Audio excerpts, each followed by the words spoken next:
Welcome everyone, this is Pineleaf Needles and you're listening to LOTRO Players News, where we take a look at the latest news in LOTRO and here at LOTRO Players. And this week we have with us Andang, Hey, everybody. Derry Adwin, Hi, hi. Erithert, Hello, everybody. and Carvet. At your service and your families. And Maven sends us her well wishes, but apparently the allergy monster is chasing after her this week. So let's go into our news, and we'll begin with the game news where they have announced that they are hoping to have the new server hardware all up and running before US Thanksgiving. Which is pretty awesome, actually. Yeah, that is awesome. I don't think the current beta that's up has the new hardware. It might. I did not look in the forums before the show, so that's my bad. I don't remember. I know that they said they were going to try it on Boror, but I think update 17 is going to be out first. I don't think that that's. They said it was going to be one of the next updates, so or like next patches. So it might be this one, or not this one, but in a future one. It might be one of the later builds of update 17 or Yep. something like that. We'll have to find out. Because I'm guessing that update 17 is going to come around mid-November is the current guess based on previous release schedules. Or late October. It's pretty polished. I was in Minas Tirith earlier today. And so, Thanksgiving's only a month away, so that wouldn't be too much beta testing time. So I'm guessing that they'll try to do it in one of the last builds of beta of update 17. And then maybe keep doing it after that. But I'm pretty sure they'll announce it. I'm sure they will announce it, yeah. They did and the say new store launched this week. It did. It came to the live servers. Quite nice, actually. And an interesting thing is someone they put in one of those Q&As where people probably didn't really ask this, but they said how long will the servers be down for the server upgrades? And they said there's actually a lot of data that can be moved beforehand, and so basically they think that the time will be a normal downtime period of a few hours. We wish them luck on their optimism. Yes, we wish them luck on that, but they think that that's feasible, which is kind of awesome and surprising. But it makes sense since they can like preload and then just basically patch all our characters' progress since the most recent patch that they copied over. So, assuming all that works, then that's great, and I guess worst thing happens is that we're set back like a month or something on our characters. It's like the absolute worst thing that can happen, it would seem. Well, I don't think that's likely to happen. I don't think so either. Especially considering how many characters would have been moved for pushing back a month. That's true as well. And then in another post, they did mention that all accounts will receive 3 free transfer tokens after all the transfers are done that are free. So in other words, you'll be able to move off of closing servers till the end of time for free, and they'll have a period later when they'll allow characters to transfer between the remaining servers. Once that period is over, you will have 3 transfer tokens, which some people have been complaining about. Other people think it's fantastic. I think that it's more than I expected. I expected maybe 1 free transfer token, if even that. So I think it's pretty generous. What do you guys think? Well, the reason for what they're doing is because before they're originally planning to have a period of time where you could move freely amongst the new servers, and of course they found out people were exploiting it. Of course. Of course. Things like logging in. This is why we can't have nice things, people. And then transferring servers and then taking things, or playing the auction houses on different servers by buying low here, selling out high. See, that second bit sounds interesting. Like, that would be interesting to do if they had that as a thing. Yeah. And maybe bring prices on Gladden down. It's ridiculous right now. Now, what they are doing, though, is that this period where they're going to have the open transfers open out of the out of the existing servers. What they're going to do is that over a month time span, they're going to have each server getting a week where you could transfer out of it. Because what they're trying to prevent is people from jumping to another server and then jumping back very quickly afterwards. And that was overloading the system and causing all sorts of clashes. Yeah. Which I think is really cool. All right. Anything else about these plans? I think we're good, Pineleaf. Very well. Then we also had the new store come up. So since we have a new store now, let's go into the store sales and see what our first sale is. So our free sample this week, the October 16th through the 22nd, is a rapid crafting boost for 1 minute. You use coupon code that you can find in the show notes because it's a bunch of gibberish I'm not going to try and say. One time per account. Zizkini 86 Fizez. Yeah. I think it's or something. Żnuki. Yeah. It depends on if it's Polish or Roman. I wonder if this is how all the new store codes will be. That's what I'm wondering, is because this was generated. Apparently, one of the messages I saw is that the store codes are not generated by Turbine. They're generated by another source for them, which I assume is their store provider. And since they have a new store provider. Yep. They should give the new store provider a Tolkien dictionary and say, well, here are appropriate words for codes. Maybe they'll eventually come up with something a little less gibberish.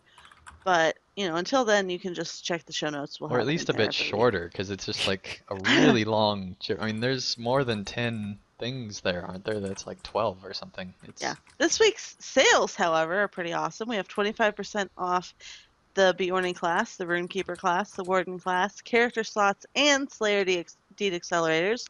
We also have a cosmetics weekend sale, 30% off all items in the cosmetics category, and a bonus weekend where you get plus 25% crafting bonus. So, yay! I just want to mention that the 30% off all items in the cosmetics category is cosmetics items. Does not include the wardrobe space or cosmetic cosmetic slots for your character. But that's still pretty cool, especially because I was in Quartermaster U's stream this Monday and was bugging him again for like the second week in a row for a cosmetic sale. So I'm totally going to take credit for that one. Okay. And for those that don't watch QU's stream, tune in this week because I gave his dwarf a makeover. We should see that this week. All right. Now let's head into the LOTRO Players News. And this Players News segment is brought to you by a nice warm fire. Am I doing it? Do it. All right. Everyone loves a good inferno. Now's your chance to get your very own from down under. Introducing Haradrim Haths. Wrought from the stone that survived the scorching sands of the south and hand-carved by artisan dwarf slaves. These hearths are infused with the heat of 1,000 suns, providing warmth year-round that rivals the fires of Mordor. Come see our new showroom in Archer and throw a little hobbit on the barbie. Haradrim Haths. For your inner pyro, satisfaction guaranteed. Note that LOTRO Players News does not necessarily endorse strange accents that may or may not be accurate. Or grilling hobbits. Right. Now, just in case you are concerned about the side effects of all this fire down in Archit, they have Archit Aid 4 to help the survivors of Archit from the disaster risk burning by the Angmarin. Wow. We actually changed the order of the show notes to make Penny have a great segue. While in the middle of the ad. So that this was epic. Is an event. This is an event that happened today on the Laurelin server. And it's actually over with now, but it included a concert. It's something that they have been doing every year for the past 4 years, because this is Archit Aid 4. And it's basically, it's an in-game charity fundraiser thing for Archit Aid, which is pretty cool. So for those of you who are interested in roleplay type stuff, of course it's over with now, but I'm sure you can find it um, on somebody's Twitch stream. Or all over Twitter. There were pictures posted all over Twitter today. All right, and they included such events as a quiz with the Durans folk and an archery competition. Mm-hmm. How do you do an archery competition in I have LOTRO? no idea, but I thought that would be really cool. Unfortunately, I did not get to go. Archery. That would be very interesting. I wonder if Maybe it involves dueling or something. maybe it's you know how when you're on the move, you sometimes miss. Maybe it involves like you have to strafe from point A to point B and see if you can hit a pig or something Street. that's standing there. Maybe. Well, I suppose so. Maybe the archery contest is a cosmetic bow contest. Whoever has the best looking bow wins the archery Basically. contest. And they don't mean in your beard or in your hair. Right. Let's head into our weekly poll. And the question is, as we mentioned last week, do you like the new store? That's right, Pineleaf. You and pretty much only you asked to have this poll again this week, and so here it is. There were a total of 154 voters, which still makes it one of our lesser voted polls. But I thought it was the 71%. same as last week. Huh? It is the same poll, Right. but there are less votes than normal even over the 2-week period, is what I was saying. Ah, Yeah. okay. So 71% said yes, 18% said other, and 11% said no, they don't like the new store. The only thing I And wish then it- probably another 150 said, I don't care. Well, I think that's it. It's like, it's a poll over a storefront. I mean, it's not like you got a bunch of old guys sitting around going, that new storefront's just not quite the same as the old one. I'm not quite sure. I'm going to get in a debate about that. I mean, yeah, okay, there are other things that we've done that are more controversial that people want to weigh their opinion on. I like the new store. It's nice. I used it the other day and I got stuff out of it and I bought it and I was like, cool. In fact, I bought the writing skill this morning. I was like, awesome. Now my Hobbit doesn't have to run everywhere. But, it's a store and it's nice. So it's not a debate. The only thing I wish it had is a cart. It's gonna make. I don't know how they're gonna do Yeah, like 30% off 3,000 turbine point purchases. Like I don't want to buy one thing that's 3,000 turbine points, or like a whole bunch of one thing. It would be nice if they had some sort of integration for when that happens, or if they could do those again. I'm sure they've got something and they've thought about it, but it'd be nice to have something for things like that. Yeah. True. Well, we'll see what their plans are to make a comparable case with. Let's go into the family line part 63 from the Glade. And in looking at this, I must say that was an interesting shot done with a boat. Yeah, I thought that was too. I'm not sure where he got that shot. Well, I would assume it was one of the boats from, I have a Prometheus. theory. Go ahead, Carve. It's a cropped image. So it's either one of the boats off the end of the Agmaran dock in Anuminos that you have to burn, and he sat in it and then cropped the image, or it's the one right up there next to the dock in Tinudir. But the idea is that it's cropped so that you can't see whether or not there's a dock there. So Right. that'd be my Okay. guess. Yeah, most It's an likely. awesome shot, though, either way. Not how you slice it. It's And the only it's reason I would- interesting because you can't see any of the buildings around it. Yeah, So you don't get the context of where it is. He could be sitting in Well, the middle of the actually, lake. it looks. I'm trying to see whether that looks like trees on the reflect of shadows with trees. I do see that. So that could be their Intimidator. I see that tree reflection you're talking about there, Pine. yeah, Yeah. And looking at how deep the water is, I would spec it's probably right there off of Intimidator. But in any case, it's a really cool shot. It's a it is great, a really cool shot. very creative use of in-game resources to be able to get the point across for the story. So good on you, mate. That's excellent. So let us know, chat room, if you like photographic detectivery, our new segment on LOTRO Players News. Let us know if you like the word detectivery. Detective tree? Detectivery. I don't remember what you said even. Detectivery. It was a word. Detectivery. Okay. It's forensic analysis of There we LOTRO go. photography. Let's head into our Lotro video highlights where we have a time lapse NCIS Lotro. Nice. These are awesome, these time lapses. produced by Pegro. Any comments on this? Andy, you posted it. Yes, I was paying attention to other stuff. This is. Ooh. You're so organized. Yeah, I'm fantastically organized tonight. No, this is an awesome, awesome video. It goes through various time lapses throughout Middle Earth, and it's really cool. I thoroughly enjoyed it, and there's especially the Forakel lights that they show that go through is just Yeah, amazing. So that was awesome. yeah, really, really like this week's video highlight. All right then. Then let's head into this week's soloist, where we have an interview with Pray Radio. uh Pri Paradio. Paradio. All right, we'll try that. Yes, where Forte Maestro interviews Paradio, the latest member of the soloist group. This one was.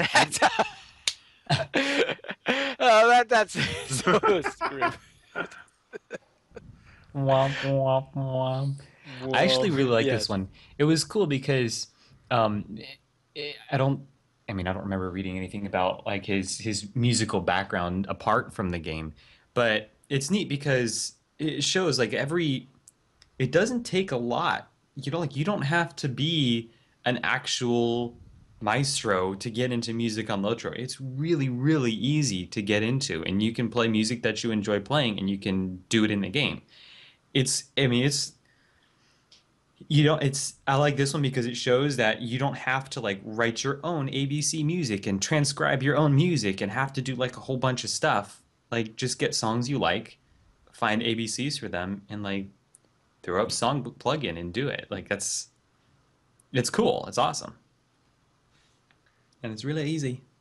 The great thing about this is that this soloist is actually champion.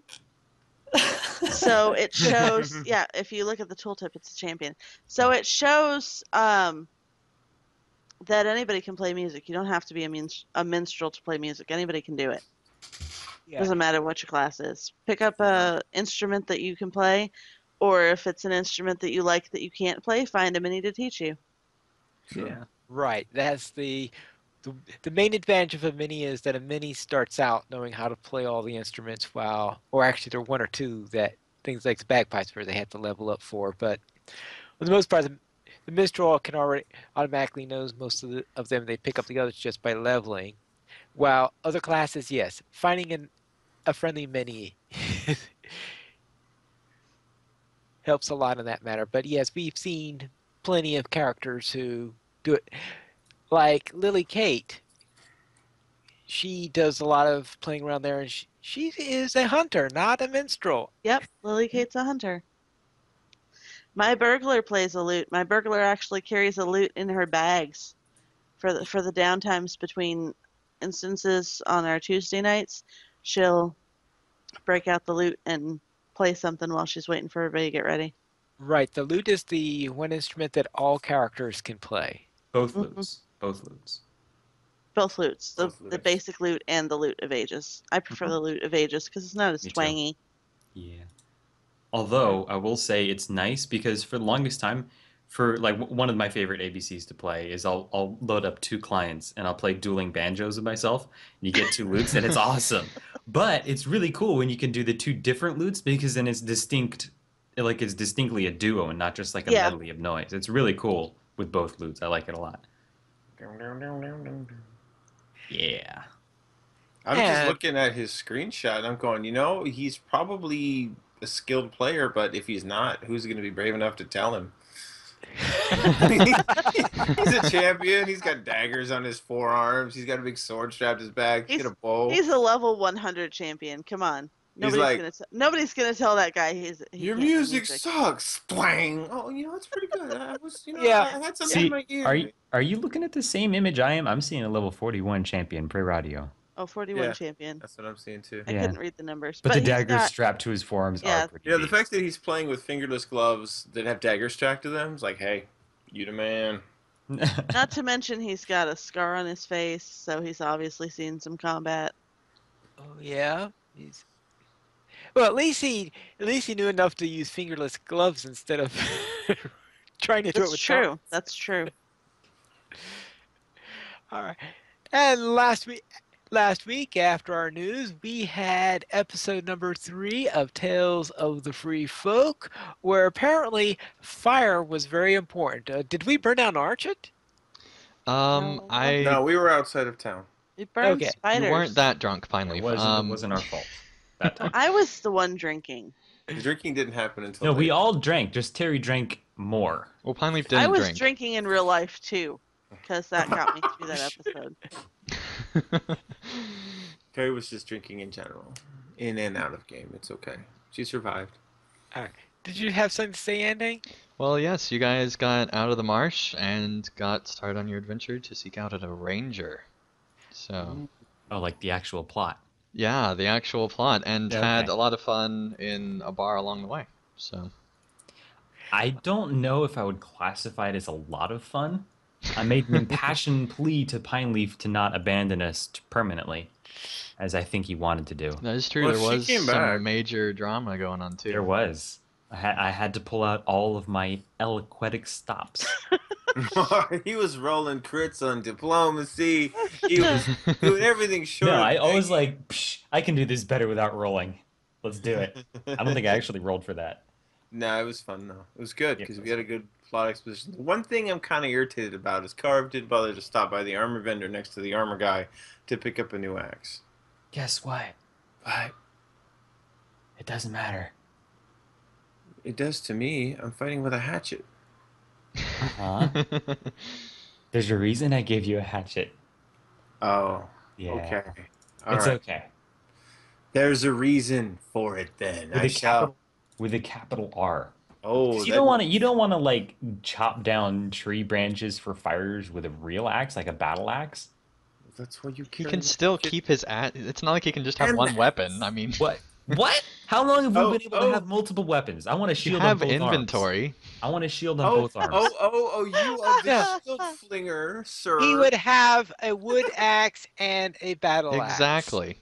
Yes, absolutely. I'm gonna dual wield shields. It's gonna be a thing.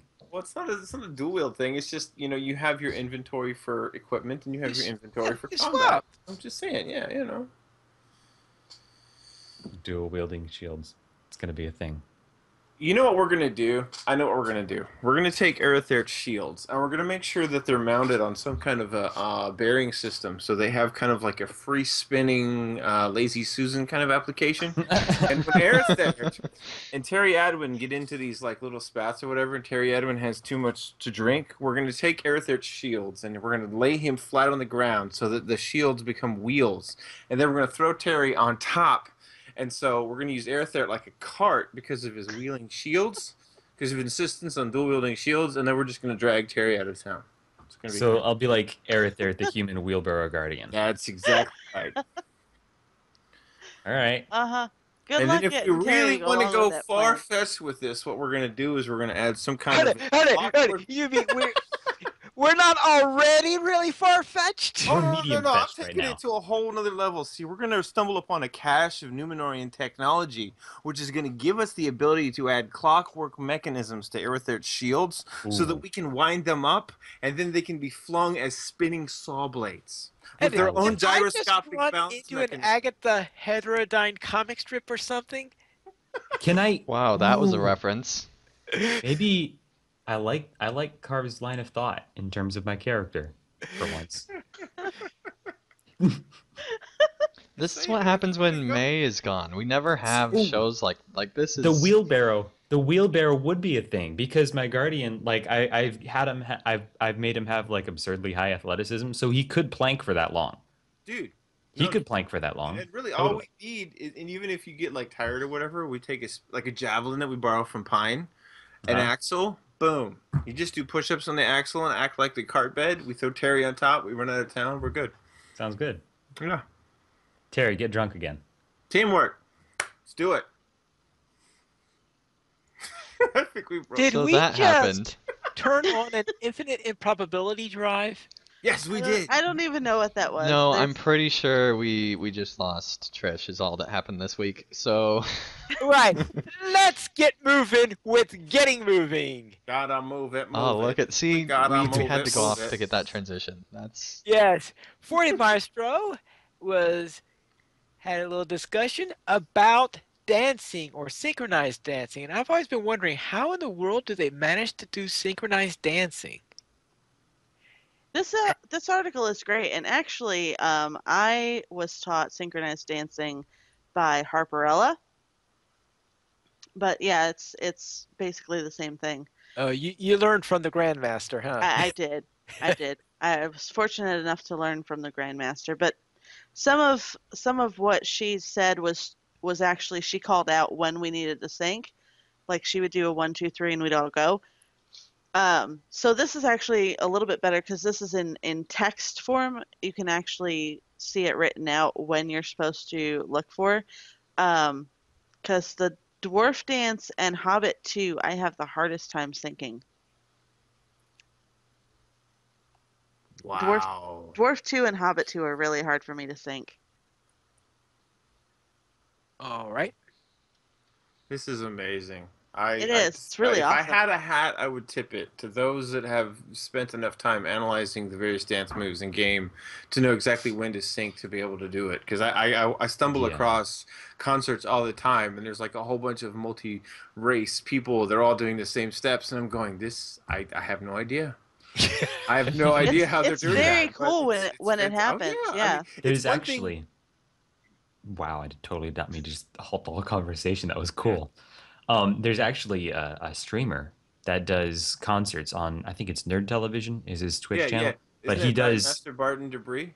yeah, I Yeah, think so. But they they do amazing things like synchronize. It's so well, cool to watch. They've got like this line dancers while they play music. It's amazing. actually that was about where I was going to go, Eric. We have the same mind tonight. It's weird. Oh Um, yeah. I think that he actually multi-boxes with the Hobbits. I'm not 100% sure on that, but I think I remember hearing something Yeah, about that. that is that sounds like the der, The Master Barton yeah, Debris. yeah, the Master Baden von Brie. Yeah. And yeah, it's a multi-boxer multi-boxing that entire chorus line. So it's Yeah, like there's like 8 hobbits and a rainbow array of dresses, and it's really cool how they all move in sync. So I can understand like if you're multi-boxing and you've got one central control system telling every avatar to do exactly what you want when, but you walk up on a random crowd and they're all dancing in sync. It's like, whoa, is there like a yeah. mass? Somebody cast a mass hypnosis spell. I mean, what's going on? But at the same And time, you it's can really do cool. it too now. Yeah, I But know, it's right? just the like some of these dances I mean, I know / dance / dance one. Like that's all I knew. I was like, whoa, there's like dance underscore elf, dance underscore elf two, dance man. And then it's like when the left elbow is pointed toward the 12 o'clock position, that's when you like, my goodness, the detail, like mad. I mean, yeah, hat tip for sure. Well, having been to several Ales and Tales events, I that's where you can get. If you play on Langevall, Ales and Tales is a Lonely Mountain Band thing that happens on Monday evenings, and it's a big concert event at various locations. They pick a different place every week, um, and they have an open mic, so anybody can play music for about an hour pre-show, and then they have you can sign up with their representative, and they have a series of bands that go through, and you basically some people come for the music, some people come for the dancing, some people come for the RP, but you can always find like somebody will start playing and within seconds you've got a whole row of people just all doing the same thing, and it is the most awesome thing. Marvelous, simply marvelous. Yep. Yeah, it's very cool. All right, so let's head on into our week in Lotro. And we will begin with Carvette. What have you been up to? Killing things that are alive. Um, no, no. I have been having a lot of fun with this whole concept of Arquette to Angmar, and so I've been leveling on Arkenstone, a minstrel who is now level 46. He crossed the line of death in Angmar as a level 45 mini doing the quest.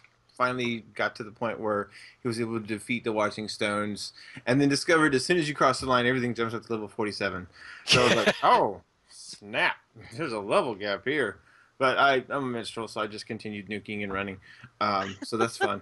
My guardian Carvette, who is my main on Landreval, is now 93, and he's dealing with sinister plots in Stoke that reach as far as the Woodhurst and Rohan. So I really wished I had been streaming it at the time when I started getting some of these plots come out of Stoke in whatever part of Rohan that is north of Edoras. Because I was like, oh my gosh, this is such a Didn't you dramatic. come into chat? You were like, oh. I know. It was like, because Mrs. Carve was sitting next to me while I was playing. And I'm like, oh girl, I wish we were streaming this because this would be so much fun to play out. I mean, it's like, oh no, he did. Oh come on, you know he did that. Oh my goodness, I mean, it's just, oh, anyway. I'm looking forward to when Mrs. Carve and I get to that quest line in the next, whenever we decide to get out of Moria. And then finally, my free to play experiment, I know pay, on Saturday mornings. Yes, this is true. I It's, finally understand the name now. I yeah, was like, yeah. Inope? That's just not. Where's No, the carve in Inope? no, I know pay is my free to play minstrel experiment on Crick Hollow that I'm streaming every Saturday morning, and I'm basically going from Arquette to Egmar again, but this time on a purely free to play account. And he's proven to me this morning that it doesn't matter what class you're on, slug slaying in the Shire is still a pain in the neck. I'm like, I'm a minstrel. Boom, dead slug. Boom, dead slug. Oh, look, I'm still running around in the muck. Boom, dead slug. Boom, dead slug. I'm still running around in the muck. It doesn't matter what class you're on. It's still a pain.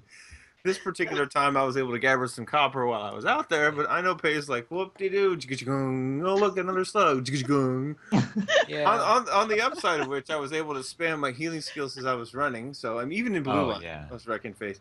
So, yeah, we had fun. We ran around the Shire. I killed some slugs. I killed some brigands. I killed some wolves. I did some sightseeing. And then I bid everybody adieu because I had stuff to do today. But I bet you Andang did some fun stuff today. So why don't you tell us about your weekend, Dang? Wow, that was a segue. Yes, and I totally handed it to you, and you were like, "Oh, rather than smoothly pick it up, I'm going to say, look, he segued." Yeah, I may or may not have purposely ruined that for you. So this week I did stream some Bingo Boffin leveling, and of course also played through Bingo Boffin and had a lot of fun with Iogro and Pineleaf and Terry Adwin streaming through some Bingo Boffin. And I didn't forget Carve this week because he wasn't with us. I wanted to, but real life, Yeah, I know. I was moving beds as opposed to tables. You're the bed mover and Brax is the table table mover, and mover, then yes. everyone else moves other things. So Ivan Brax, furniture I'm mover. the heart mover. I'm pretty sure Pineleaf just moves like dead goblins like that because he kills goblins with a spear, and so he just moves. Yeah, we dead got goblins. it. We got it. I have to explain it. So anyway, this week's Bingo Boffin was a lot of fun to go through. I enjoyed kind of the end of this little story arc and also the end of a fourth of our journey already. So Wow, really? yeah, it's Yep. been 13 weeks. Wow. Wow. I mean, I doesn't guess that seem makes like It's been sense. 13 weeks. Like level-wise, that makes sense. Yeah, I didn't realize it till my chat room pointed it out. I'm like, wow, you're right. We have been moving pretty quick. Exactly one per week. Yeah, well, I mean, the weeks have been moving quickly. Time flies. Yeah. Oh my goodness, I've got so much bingo to binge on. I can't wait to do all of them straight through. Like it'd be cool to do, Pineleaf, you've got your skirmishes and epic line. It'd be cool skirmish, epic line, and bingo. Like just to throw that into the mix, I'll give you a little bit of break. Yeah. I'll give you a little bit more to do in the early stages of the game anyway. Yeah. So anyway, Aerithart, what have you been up to? Nothing terribly exciting. I've been a lot of working on my Guardian. I've, thanks muchly to Zonflux, my deed grind got a lot longer because I've always been like, oh, okay, what do I need on a Guardian? I'll just do like mitigation virtues. I've always just done mitigation virtues and been working on those and getting them up. And then he kind of introduced me to the idea of swapping my virtues out like a lot more. So instead of having, my normal mitigation virtues plus a couple for resistance and stuff, I'm like, oh, great. Now I've got like 8 different virtue sets to grind out. Cool. So I've been working on my virtues, and it's actually been super rewarding because I got my first five slot armor piece as well from doing Yay! some tier 2 ruined city tanking, which is a lot of fun. It's really cool. Like one night you tank and it works great, and the next night after you up your virtues a little bit, resistance is a few percentage points higher, and it gets a little bit easier. It's really cool seeing it happen, and been working on getting scrolls of empowerment and stuff like that. So Guardian improvement overall. I started my Warden and Holy Memorization Gandalf. Yep, pretty much. Like, I was like, wait, Pretty so much. this one is a morale tap, and this Yeah. one's a heal, and this one is like bleed, bleed, double bleed, and yeah, it's one of those things. I feel like if you're gonna pick up a warden, you can't pick it up and then put it down and then come back to it. Like if you're gonna pick up a warden, you gotta like pick it up and go all Gotta the way to the end. commit. You really do. Or Yeah. you Yeah. can be like Pineleaf and make so many of them that it's almost impossible to forget how to play the class. Yeah. That is an option. Or you can be like me and just push buttons until something works. That Yeah, works see, and I'm not that like. You guys know me. I'm like, that's not how Yeah, I know. do That's it. that's. I'm like, I was watching you play, and it's like, yeah, that's. I'm like, Yeah, I My started. I'm my like, warden's level 49. I have no clue what her skills do. Right. There is a reason why the warden, when played optimally, is overpowered. That's because if otherwise it'd be impossible to play the class if you didn't know everything about it. right, yeah. And Yeah. it's like it's the same thing with like I mean not the same thing, but I think that's the most obvious with that. I was gonna say it's the same thing with Guardian. Like if in Guardian, if you know how to use a Guardian's red line bleeds and how to build it right, you can do crazy stuff. But if you don't, that's fine. You can still do like everything you need to do. And Guardians are tanks anyways. But yeah, like See, that's my guardian too. My guardian's what, level 48, and I have no clue. I whenever you want. I keep telling you. I know. But yeah, so I started Warden, and that's going to be a challenge. And I'm actually really looking for, of all the characters I've started, like Minstrel has been the most rock and roll and fun. Hunter has been a lot of fun because I've been doing it with my girlfriend, and I like the simplicity of like the red line Hunter. But Warden is the one that I find most intriguing so far. It's like, oh, I could get into this. So did that. I also worked it up one time because I felt bad because I was on my Guardian and ran across a group of people, and then there was a big group of creeps as well, and they were called out that it was a crate, and it was like 6 creeps, and that was it. And they kind of steamrolled them, and then I felt really bad, so I got on my work, and then all the creeps logged, and I was like, "Welp." They heard you were coming. They were like, Yeah. "No, They heard you were coming. Yeah, I was like, "I'm gonna get on my Lucky work Luck is now," gone. and they all left. It was annoying, but so yeah, general LOTRO busyness. Terry, what'd you do apart from So- learning how to play Guardian? Yeah, so speaking of stuff with shields, actually, I didn't do anything with my guardian this week. But speaking of stuff with shields, I did some cosmetics testing on Boror when it came back up this weekend. Rolled a fresh mini because my mini is only level 73, and so I rolled a fresh mini and tested some shield cosmetic stuffs because there's that whole thing where you're going to be able to hide your weapons when they're out of combat, and somebody was saying that it wasn't quite working for shields, and they must if it wasn't working before, it is now working. It just for whatever reason takes a little bit longer for the shield to go away than it does the weapon. I'm not totally sure why, but yeah, because about 5 minutes later, because I did it the first time and I'm like, okay, well, her weapon's gone, but the shield is still there.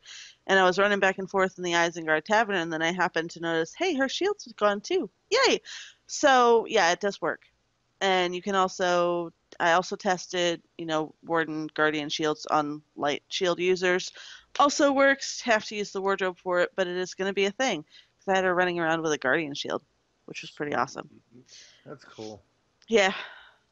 So now the Tank Stroll Mini can really look like a Tank Stroll Mini and just freak everybody out. I also did some West Rohan questing with my Hunter Elistriel. She's level 87. She did all of the Entwade stuff up through where you talk to Eowyn and Edoras and then go back to Entwade. It's a little strange doing that quest series before doing the Edoras evacuation stuff because we haven't really been back to Edoras yet to free Theoden from Grima. So yeah, it's a little strange timeline wise, but it was working. I had a friend with me who plays the Runekeeper in our Tuesday group. Since we didn't do Tuesday group this week, we got together later. He didn't have anybody in that area, so he brought his Minstrel that's level 100 back. And so I had a pocket satellite laser, which was a lot of fun. And then Arkenstone Terry, which is my real highlight for the week. Arkenstone Terry led the field trip group yesterday through the Forgotten Treasury instance in Moria, and it was mostly successful. We only wiped once. And the wipe was just a really bad pull because of where the mobs were. The two boss fights actually went fairly successfully. We had a couple deaths, but not more than you'd expect for considering none of us really knew the instance very well. But I remembered having done it on the Berg, so I got us through it, and we had a lot of fun. And then we did some more Moria stuff, which was also kind of interesting because I managed to lead the group, and it was really efficient. No problems with the statues or anything? I I ran in to see if I could figure out how the statues would move, and didn't have my camera zoomed out enough, so I didn't catch it. So we had to like manually figure out how the statues were turning. So we did the turn this one, see if you get damaged. So yeah, that was a lot, but nobody died during that process, and we got through it. It wasn't too bad. Yeah. Fantastic. So Pine Leaf, how was your week? All right, we'll begin with my completionist lore master, who's currently questing in the Shire and doing all that fun stuff, doing things like pies and mail and bingo boffin and just about anything.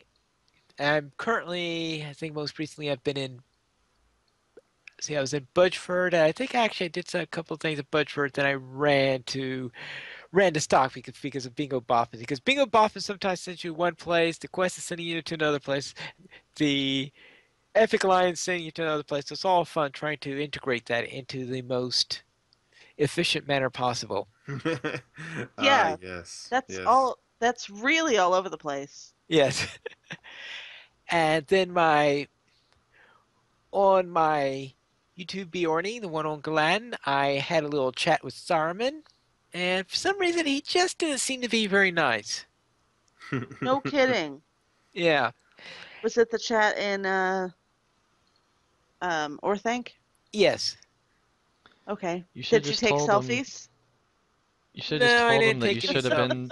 Pineleaf, you should have just told him that you should have been sorry, man. Oh. No, see, you're supposed to take selfies with Saruman. I'm sorry, man. Right. And on my skirmish slash epic character, I reached level 28 and I'm running the epic storyline in Ostgaruth. So I just finished that quest where you kill those crazy gauntmen that you have to get those sigils from. Uh-huh. Ah, yes, the wicked sigildry of Yes, the Ostair. wicked It's sigil. like the hardest epic instance ever. Epic It's not even an quest. instance; it's landscape. You just have to, run Yeah. up there and beat Feels up like an instance. because you've got a signature that has a wicked stun, and he summons ads, and he's already starts with a sidekick. So you're basically going to be fighting 2 or 3 mobs. Can kind of And tricky. then someone walks in and interrupts the battle. Yeah.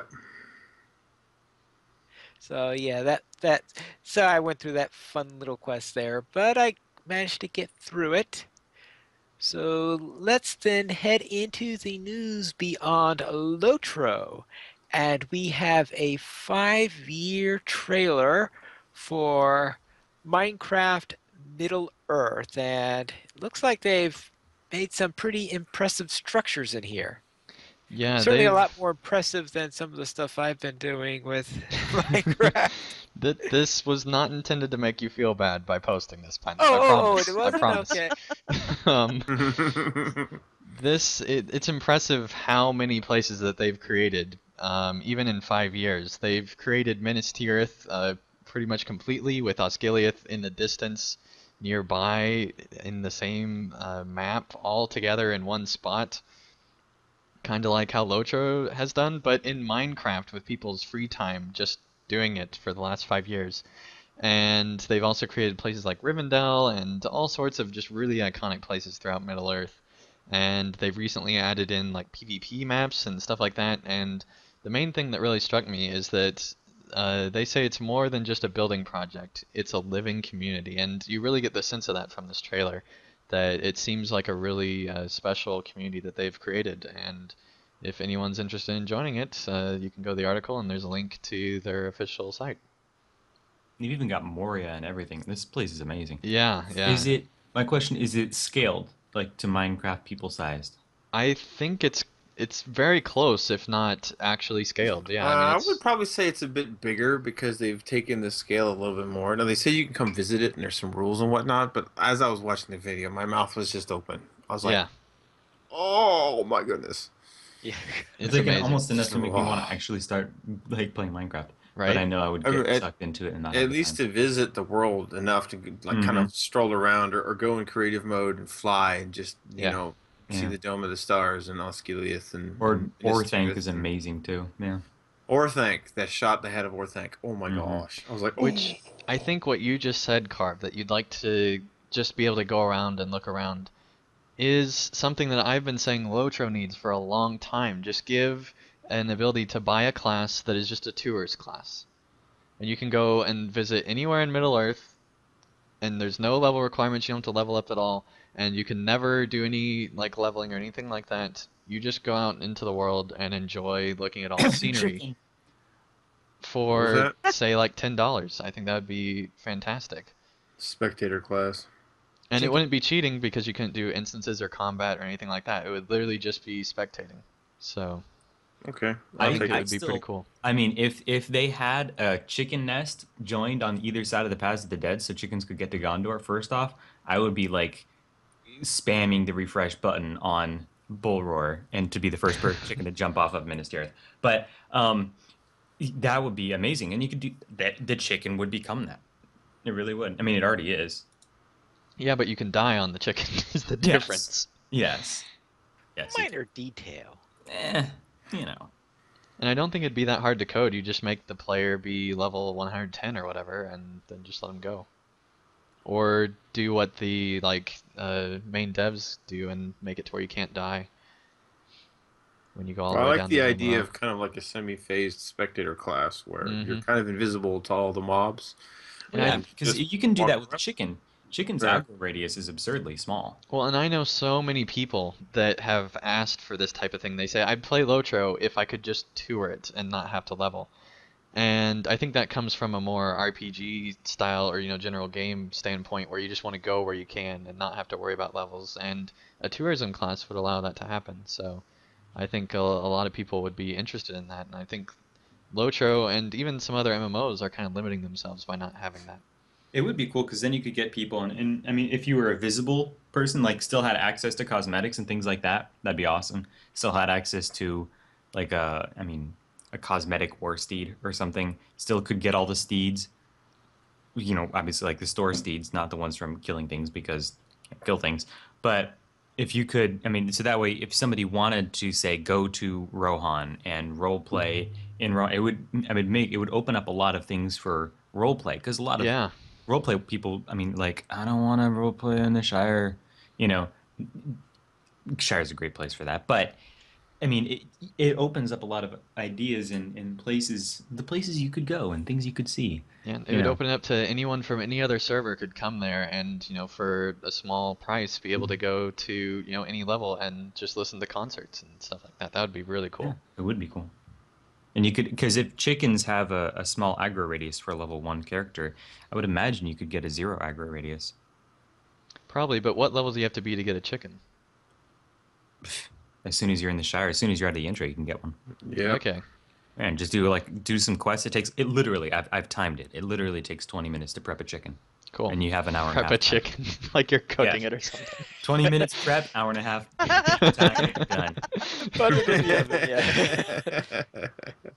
But yeah, it takes 20 minutes to get a chicken ready, and then at that point you have up to an hour and a half of time. If you want to do the other runs, say it take you a couple hours, and then the longest one's running to Rivendell, and it's the only one you really have to deal with anything hard on because there's a stealth links that gets everybody at the same spot. Um, but then you got 8 hours. It'd be you could do something similar where it could be a session play character Yeah. in Earth. I mean, and it would be bad to have a session play because then you couldn't converse with people because session play Like a characters can't. ranger or stereotypical NPC named Bill or something like that where it would make sense for them to be in like this spectator mode kind of thing. Wanderer class. Yeah. Maybe that's the quest reward for Bingo Boffin at the end. Maybe. That's a lot of quests to do to get your free travel though. Well, minor little detail. It would be cool. Yeah, it's a really cool idea. Can we use our turbine token for the week on that idea? We totally should. Yes. Wait, which idea? The Our spectator class. our No, one Wanderer token that we class. get to Wanderer influence class. Turbine. That's We right. should Wanderer totally class. use it for that. Okay, yeah, I'm totally behind that one. Not all who wander are lost. There you Well, go. if they've never been in a game before, they lost. But I think it'd bring a lot more people into the game if they were able to go to Minas Tirith. They might actually, create an actual character and start leveling it up to see. Yeah, I mean, because if the you other couldn't stuff. do any quests, like how you've got when it says your quest tracker is full or something like that, or you must, be whatever to accept this quest. It'd be cool if you could go through and you could see all the quest text beginnings, but you couldn't actually do them. Yeah. Yeah, Like that'd the be accept pretty button cool. is grayed out. Yeah, the accept button's grayed out. Wanderer class would be really cool. Okay, but I would have to say that the Wanderer class would have to have like a flag on a pole that they carry around all the time, and maybe a bag of peanuts or some kind of snack. Or like a little somehow like minstrel tag along playing. I'm the type of guy Yeah. likes to roam around. maybe Yeah. maybe like a red ball cap or something. And whenever they stop moving, they get like a free tent that like pops up around them and Okay, now This we're is- ruining our. Now Yeah, we're We are. This we is are. getting weirder and weirder by the second. It was good with Almost just Wanderer class Yeah. that could go around and see things. Yeah, we really would like that. That would be awesome. And I think it'd make them a good amount of money too. That could be quite Probably. interesting. Yes. I would probably get one. Very well. Let's wander over to Osgiliath. Oh, we're doing it. We are doing the skirmish this week. Yes, and the question is this week is what are the pros and cons of Osgiliath? I will cover the books, but let's see what other people are doing. Andy, what role are you taking? I'm doing pro films. Very well. And Carvette? Con films. Okay. Aerithart, what role are you doing? Pro the games. And Or Terry as, or Adwin? as Maven would say, the game, the game. Okay. Con the games. Con the games.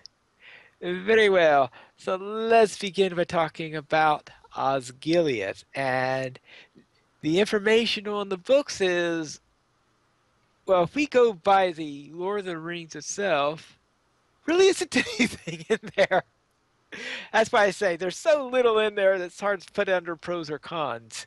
Because unfortunately, there's very, yes, there are sort of things all scattered around, appendices and stuff like this, but descriptions of, you have it in the appendix, but in the actual text itself, you never actually visit Osgiliath in an actual narrative sense. So you really never get a full description of what it is like you would get with Minas Tirith or with Minas Morgul. So let's see how the films and the games did in order to I flesh out this minimal approach. I do want to say something about the books. Is that it's like the setting for one of the most epic scenes we never get to see, which is when Boromir and Faramir and the whole company of men are holding the bridge while the people behind it cast it down, and then they swim across the river fully armed, and only four of them make it. That's epic. I mean, Yeah. and totally Yeah. ripped off from like Roman legends, but it's still epic. Sorry, continue. Well, it's You it's never get it's to see. epic for people surviving if they're Well, jumping in fully armed yes. and armored. Yes. If you were in that company and you were like, crap, I can't swim. Not so epic. Not so Not epic. so epic if you can't swim. Even if you Unless can you're a swim, dwarf, you in have to which be a case you pretty just say, strong toss me. swimmer. Just toss me. Trust me. All right, let's go to the films. And dang. Yes, well, the scale of Osgiliath in the films is really impressive. From that, and I'm including the extended here as well, because there's that scene where Boromir is giving that speech to like 5,000 troops or however many are there. Like it's a huge number of people, and he's like on like holding up the flag and being all heroic, and it's just such an iconic looking shot that's probably not book appropriate at all, but it looks awesome, and that's just something that they did was made the entire Osgiliath sequence look amazing. And then there's that whole thing with Gandalf where they have the light versus darkness as kind of a preview of the actual battle that take place later at Minas Tirith. Also in the extended edition is just really cool. I really enjoy how they have this like entry battle to show like there's starting of this rivalry, and Gandalf wins the first time, and then the second time, spoiler alert, his staff breaks and it doesn't go as well. But luckily things turn out all right in the end. But I really enjoy the filmography of how they shot and did everything. It's really great. All right, and Carvet. The city of Osgiliath is quite cool in the movies. However, it's not in the right place Nope. in my estimation of how things are supposed to be. I mean, the Pelennor fields are literally farmland. There are villages and there are farms and there are inhabitants that had to retreat and grab stuff on their way back from Osgiliath, which is the outer edge of the Minas Tirith defenses. You watch the movie, and I know why they did it the way they did it, because A, it was cheaper, B, they needed this huge field for the battle and blah, blah, blah. But the Pelennor Fields in the movies is just a field. There's like nothing there. There's this huge open plain of nothing between Osgiliath and Minas Tirith. And you're like, there's supposed to be stuff there. Yeah. And so that's one of the things that, yes, it makes Faramir's suicide charge into Osgiliath to try and reclaim Denethor's favor that much cooler. But at the same time, you're like, but there's supposed to be stuff there. I mean, there was a reason why they were fighting and withdrawing and fighting and withdrawing to Yeah. back to the keep in Minas Tirith. And they took out the whole outer ring in the films. I know Yeah, that's more Minas yeah, Tirith than yeah. Osgiliath, but still, Yes. it's Yeah, we seem to be going a little bit forward here. Yeah, but I mean, when it comes right down to it, there was a lot of really neat things I liked about Osgiliath in the films, but it's almost like the films made a completely separate pocket Osgiliath in a different place for the sake of making the environment work for the film. Not An not So even that alternate that. universe Yeah. Osgiliath? I would Yeah, actually I mean, say kind of. I would actually say the opposite of that happened, Carv, because they didn't have Osgiliath as its own city. It seemed more like a little spit of something that was sort of part of Minas Tirith. yeah, it seemed like a small like Rohan village that's just Yeah, on the edge of Minas it Tirith was really almost. like it didn't seem like it was its own separate things. Like the Pelennor Fields, that's a totally different thing entirely. But Osgiliath Yeah. itself really didn't seem. It really didn't feel like what was supposed to be the greatest city ever. Well, and that's Bigger partly than because when we bigger come than and Minas see Tirith. it, it's all Yeah. in ruins. Right. Yeah, Even I still. mean, and even so, what you see in ruins in the background of these shots of Boromir going, "Today we take this for Gondor," and Yeah. he's doing his own manly macho thing, and then you see like the various scenes where the orcs are sneaking up and they're crossing and they're doing the boats and the ramps and they're going across the bridges and blah blah blah. But when it comes right down to it, you don't get this feeling that Osgiliath was the center of Gondor for Yeah. hundreds of years as this epic capital. What you get the feeling of was this was a coastal kind of a trading outpost. Maybe Yeah, it it was a seems well like an fortified outpost. market, but it wasn't the center of Gondor culture. I Mhm. mean, that's where they had the balls. That's where they had the fancy wardrobes. Minas Tirith was much more like, yeah, it was the ruling seat, but it also had more of the kind of like the scholarly type stuff. It wasn't like the center of culture like it is now. Right. Yeah, it's kind of And like New also, York versus DC, if you will. All right. Now, except that sure. they were a little So- closer together than New York and DC. Yeah. Right. And one of the things though that irked me about the films in Ow. Ilias though Sorry. is a scene with Frodo being confronted by the Witch King. Oh I yeah. say, what? Oh, in the movie, it's like he wasn't Yeah. even there. That was the other thing. But Yeah. that I wasn't talking about. Well, yeah, the films. Frodo and Sam weren't even supposed to be there. You're not supposed to get like Sam in the window with these melodramatic. Frodo, it's the good things in the stories. That's all that kind of deal. And I was like, oh, come on, really? It was a great speech, It but was. It was out uh, of context. setting much. Yeah. All right, let's head on to the games now. And Aerithert, what are the pros? Um, pros are that it definitely has. I mean, Osgiliath, as we meet it in this story, is overrun by orcs and evil things and baddies all around. And Osgiliath in the game definitely gets that feel across. Like you can't sneeze without aggroing mobs in Osgiliath. Well, that's true. And that's good. Like I have that some it's as it's characters supposed to that be. can't get 2 steps into Osgiliath without getting killed. Yeah, that's another Yeah. thing. And I kind of like that in all honesty. I mean, there are classes that can just breeze through, but like I like that it's not someplace. I mean, one does not simply wander into Osgiliath. You just don't waltz in there like you waltz into any other place because it is But I thought literally that's where the balls were. Oh it's gosh. womp, womp, womp. It's not a place that's supposed to be like easy to get into. It's not. You're not questing in any other At this like time, yeah. yeah, there's nowhere we've never been in a place like this before in the game, and it really gives you that feel. Yeah, you know, um, not Dol Amroth, the other place. I can't remember the name of it, but Martin?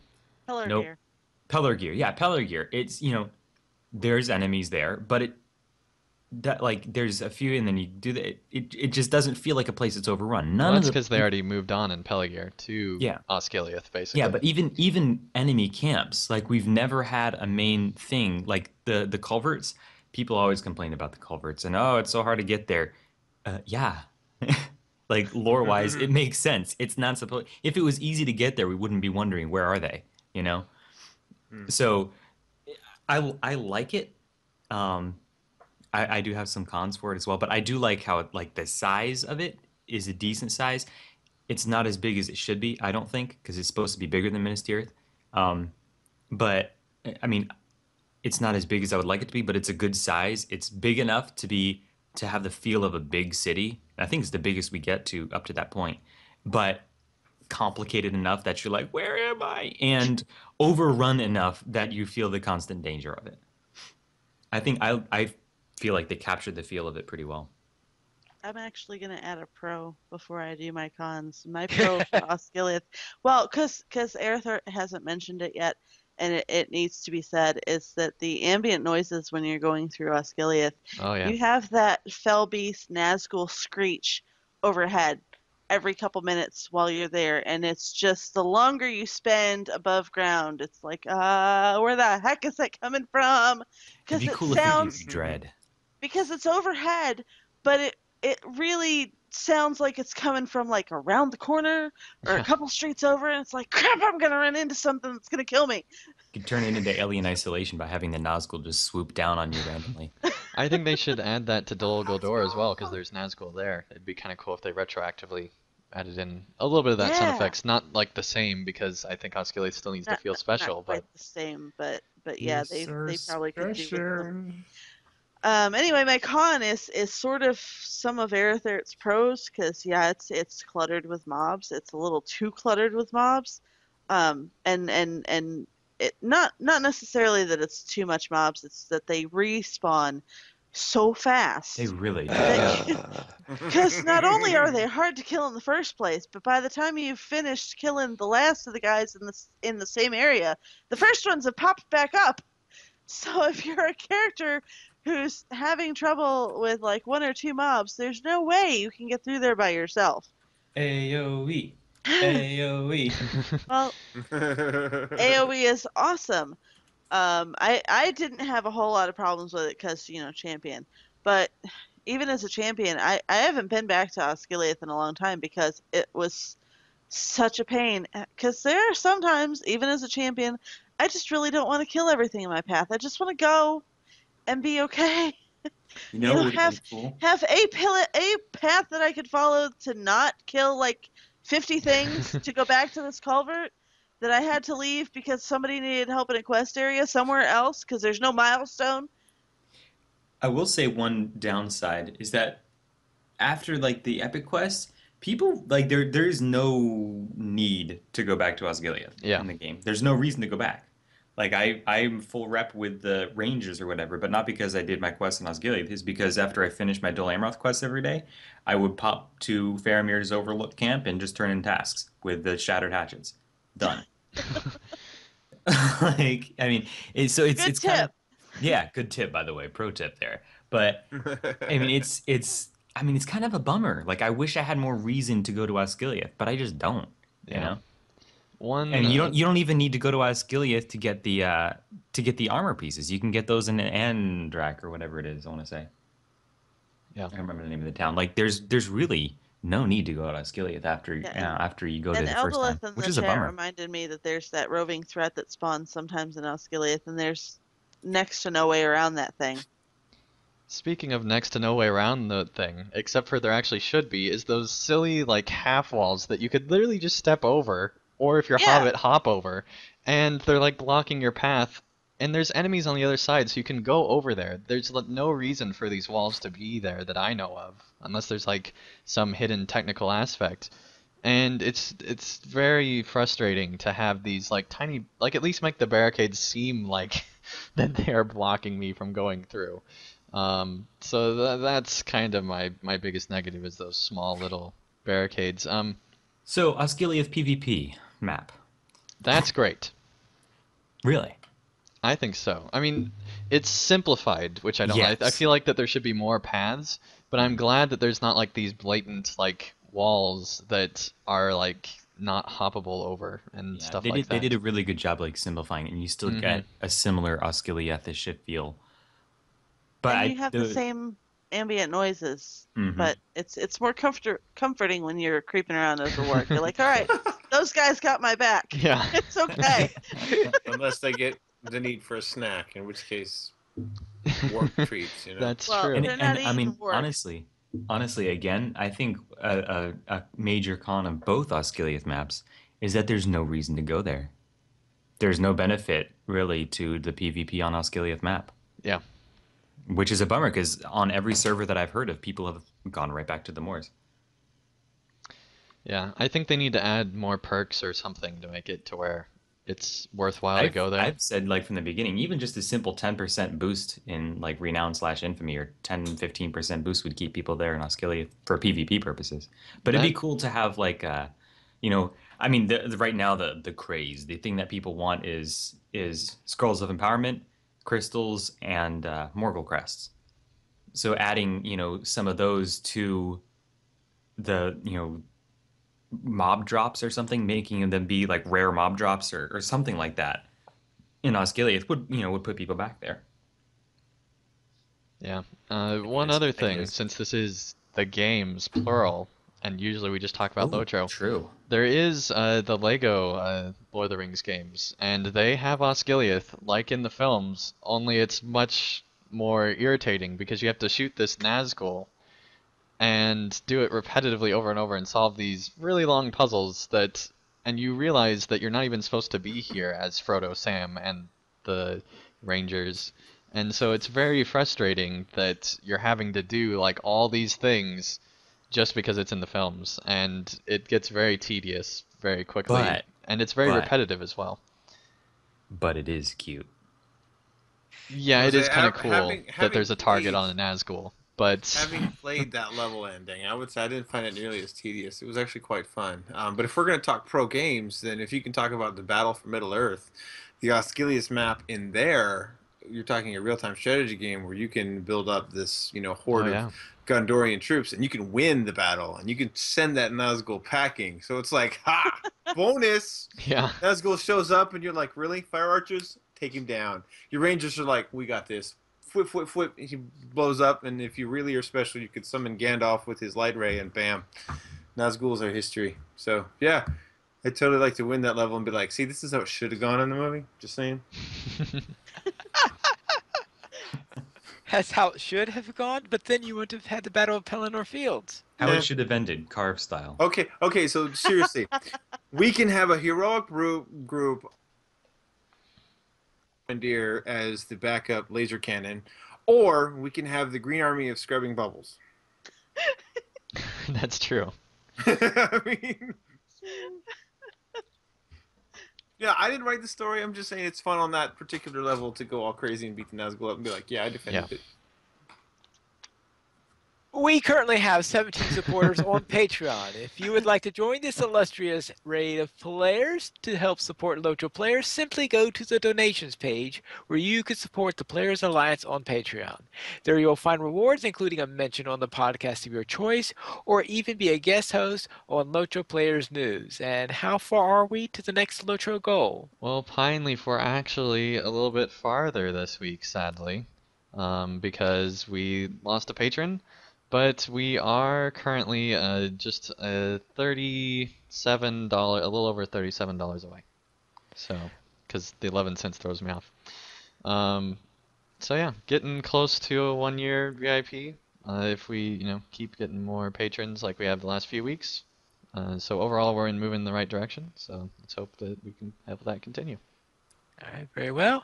And Thoronlin Angry Hands left a comment on last week's show, and he says, Arathert, what did you mean when you said you did a log flume? Do you mean outside of Lotro? Ha, no. In Lotro.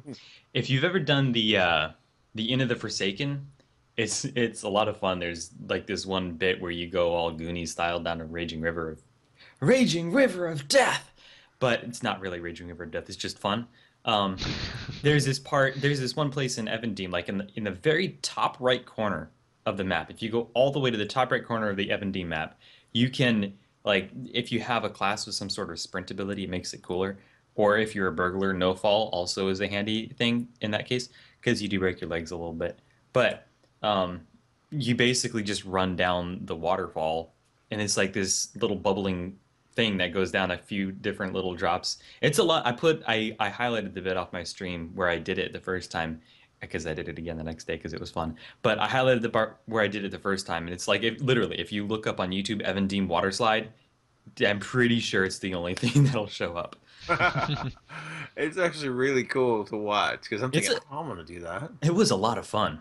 Yeah. It really was a lot of fun. You zoom the camera into first person, and then you Yep. hit like your sprint ability, and then you just run down the waterfall, and it makes it Yep. look like you're whitewater rafting. It's really cool. It's like zippity doo dah. Woo!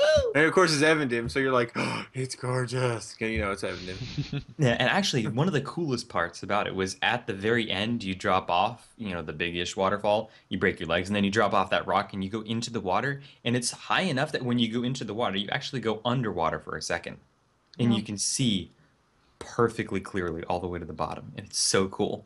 And I really wish that we could see like under the water as we were swimming all the time because it was You so can if you turn pretty. down your graphics. No, but but then it doesn't look good. It still looks good. You have to You just have to turn off the DX reflection, and then you have it there.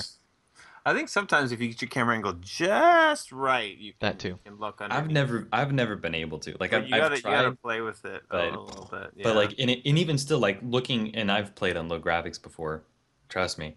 Yeah. But I mean, it still looks different looking through water, like super close, as opposed to once your face is actually like, you guys, you got to try this. You got to go do that log flume thing. It's so much fun. But if you go and you do it, and you'll see what I mean when you drop off the end of it, it's different than what you've seen before. Like it's high enough that you'll Right. go into the water and you'll see like under the. It's super cool. I'm like, oh, I want to go all Shadow of the Colossus on this and like swim underwater, but you can't. And you can do a similar thing in Gondor by jumping off some of those higher up places into the ocean. You just have to make Ah, sure that the ocean you drop yeah, into is the right place to drop into. like the non-rocks part. Yeah. You could probably do it off I the back still end of that. What is the name of that tower in the middle of Evandim in Illuminous? Yeah. Till something or other. And you can actually fall into water farther than you can fall on land yes. because it breaks your fall basically, Yep. just like in real life. Yep. Except in real life, it would really, really hurt and probably break your back as well as your fall. It Well, would, but you minor can still fall detail. farther into water than you can on land. Yes, true. Cliff Well, diving. if you know how to land properly. Yeah. Right, that's the key. I Yes. don't. Another, like one final thing about the water in Lotro, at least in Gondor, is it still amuses me the one quest where it talks about something going upriver to or like going floating down to Osgiliath, and Osgiliath is upriver. Anyways, moving on. Right. All right. And we have an email this week from Barnabas, and what does he write? Hello, Lotro players. A few weeks ago, I was bidding on my favorite essence in the auction house. I hit the bid button and realized, much to my horror, that I had just outbid one of my alts. What bonehead things have the Lotro players done in the Lord of the Rings Online? Peace and love, Barnabas. I Quit can my. say, Barnabas, that I have done the exact same thing. This week, as a matter of fact. I was like, oh, I want to buy that spear. Click bid. I'm on a different character. I go look. Oh, I want the spear for my other alt. Click bid. Oh, I just outbid myself. Dope. I have I usually don't bother with bidding because but I usually just go the buyout. But I have in fact accidentally left my kinship twice because there's a window open and it says quit. You click it to get out of the window, and it works great in everything except kinship windows. So, like immediately following, I was like, "Crap! Which officers were online?" Sending tells to everybody in a panic, "Get me back, please!" And I gotta wait for like the kin leader to come online. Why isn't he an officer? I quit by accident. Oh, yeah, that's happened. I think twice now. Yeah.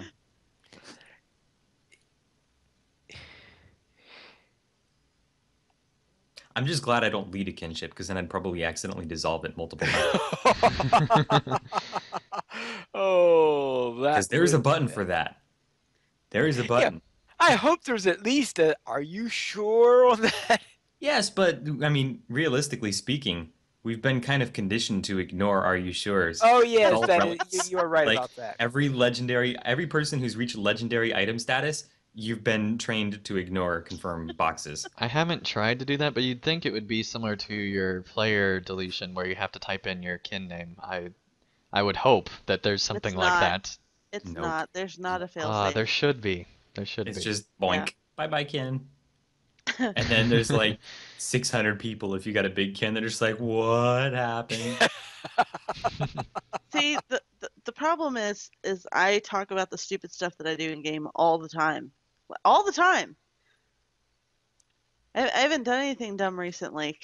Because I And you sort don't of remember it. have reached my limit of dumb stuff to do. Like I used to talk to the horses to try to get rides places.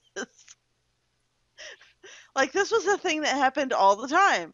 At least once a day, I would try and instead of talking to the stable master, I would try clicking on the horse. Why isn't the horse taking me anywhere? Because you got to talk to the stable master. So one silly thing I did back in Isengard, back when I was in a raiding kin, is there was that place where you can like, use jewelry to get better jewelry or whatever. And I had like one extra jewelry thing after I made one of the jewelry pieces, and I totally deleted the one I just made instead of the other one. And so I lost like several weeks of work. Oh, I've done that before. oh, yeah. That Except okay. worse. Actually, you just reminded me of my silliest one, and that is when I was level 65s. This is back when I think that was the cap. And I was in, it was an Enid where at one point you get a second level item as a quest reward. A second ager. You get a second ager as a quest reward. All right, well, I got the thing. I leveled it up. I got everything I wanted to do it. I was getting all ready to use this because now I have this wonderful second nature. So now all I have to do is to get rid of my old item and equip this one, and I'll be set. And I accidentally instead deconned the one I was just building up. Ouch. I've done that. I've Yeah. actually this happened maybe a couple months ago. I gotten my piece of forest lot essence like vest, like chest piece. Um, and I just like shuffled essences around, and I think I had like three supreme morales on it, like the only three supreme essences I had, and like a greater morale. So it was like a highly valuable piece of armor to me, and I must have deleted it at some point because I was wearing not it. And it wasn't in my bags. It wasn't on any of my alts, like in none of their mails. I thought maybe I mailed it to myself wrong. It wasn't in my vault, shared storage, nothing. It was totally, totally gone. And I was devastated for like 3 days because I submitted a help ticket. I was like, "Hur!"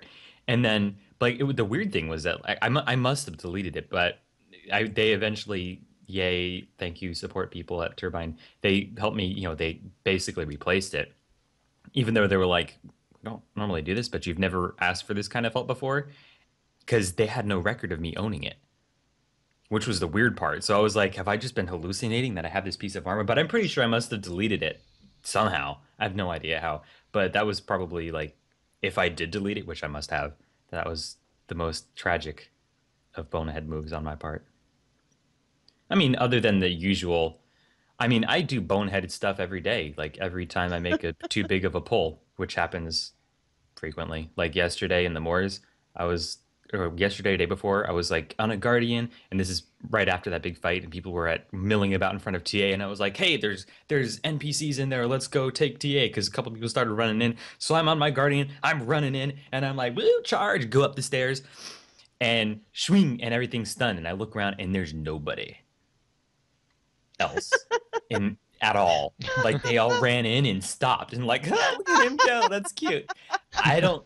I died. I mean, like I can. I mean, I can take a key by myself, but I can't pull the whole thing and take it by myself. And I died super fast. I was like, "Duh, that was embarrassing." And then I think there was one brave runekeeper soul that followed me up, but he was too late to help, and he died seconds after I did when everything left me and killed him. Poor guy. Sorry, whoever you All were. right.